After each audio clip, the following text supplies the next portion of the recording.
Okay, rolling. Well, I'm speeding. Ready? Clapping it. Okay.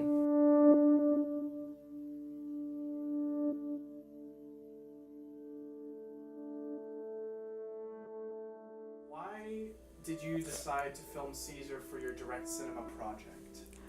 I'd say I chose him because he works for so long, first of all. He worked at Tallahassee Memorial Hospital. He'd work 32-hour shifts during the weekends, which was like really impressive.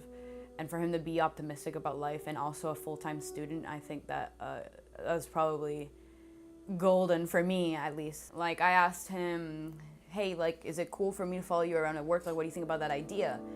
And he said it was cool, just as long as I didn't get any patients, which made sense. I didn't want to, steal anyone's identity or, like, get them without their permission. If we're not gonna bother anyone and I'm just filming him, it shouldn't matter, right? But I probably should have thought of the whole private thing with the hospitals and things like that. Well, in essence, you shouldn't be filming on private property that belongs to other people without their permission. In the case that you were talking about, we also had the added issue of medical records and HIPAA that came into play. 2 to 5 minutes in that I was recording, a TMH head nurse apparently came up to me and she said, hey, did you get permission to film here? And I said, no, did we have to? And she says, yes, you have to run it through the hospital. And I said, oh, okay, I understand. I'm gonna stop filming and I'll leave. When it comes to private conversations and on private property, there's other issues because they will try to eject you, maybe not necessarily for the filming or the recording, but just for trespassing on their property. And that comes up in your world, and it comes up in the world that I have with respect to politics. I went up to Caesar and I said, hey, Caesar, I'm just gonna go. Like, I called a friend to pick me up right after. And he said, hey, look, like, I think for the best outcome, we should delete everything that you, like, recorded. It was the end of spring break, and I got a text from Caesar telling me, hey, the hospital is, like, having an investigation about what we filmed. Caesar has the potential to lose his job, and it would have been because of me. And then the whole time I just kind of regretted even meeting him or asking him to do this for me. I didn't want it to be my fault that he would lose, like, his main source of income, which he needs because no one else provides for him. He works for himself and for his mother. Later that week, he had a meeting with the IT guy because they needed him to check for footage or anything that he had in his phone. So then he calls me back after, he had the meeting, and he tells me, hey, look, I'm fired. And essentially, like, I can't help but blame myself for the whole situation, and he doesn't blame me at all. But after that, I said, I had a bad day that day, and it was just not, like, a good day. During that time that he was in the interview, I had my professor call me in and ask me, like, what happened with the hospital and everything. And I explained to her, like, hey, because of the assignment, we got in trouble. Generally speaking, with the Direct Cinema Project, it's assigned to give you students an idea of the ethics inherent in all documentary filmmaking. So even in a type of filmmaking that is trying to be objective and trying to be observational, for you all to see that, generally speaking, when you have a camera, people notice and people act differently. And so you have a power when you have the camera. So that's part of the goal of the assignment.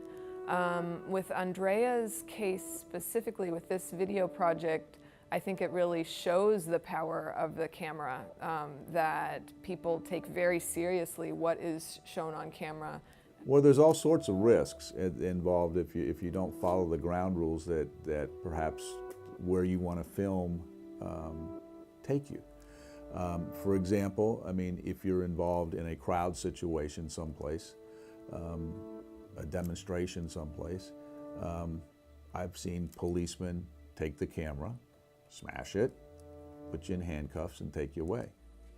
I wanted to make this documentary to talk about kind of like the ethics portion of, like, what happened before the situation, kind of the repercussions of me making that first documentary and the aftermath. Also kind of to question what's right and wrong in terms of filming. The owner of the property, they're suspicious, and in some cases, and maybe rightfully so, maybe wrongfully so, because they don't know where you're coming from at the end of the day, notwithstanding the fact that you tell them where you're coming from.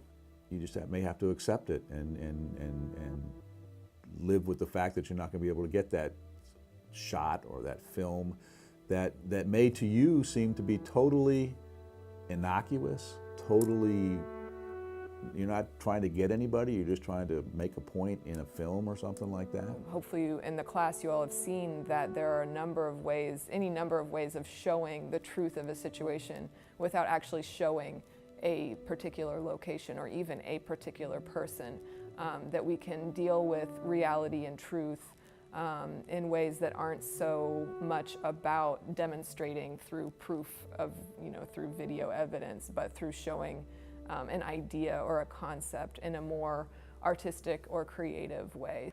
Getting to tell people about the struggle I went through just to get footage, I think that it'd be cool for my fellow filmmaker peers to learn that, hey, you gotta get permission first. As awful as it is, you can get in big trouble for assuming things. There are rules for reasons, but in a perfect world, we as filmmakers wish that we can go in everywhere and anywhere at any time, and that's just not the case. And I think I learned that the hard way, and I'm glad that I can reflect on it.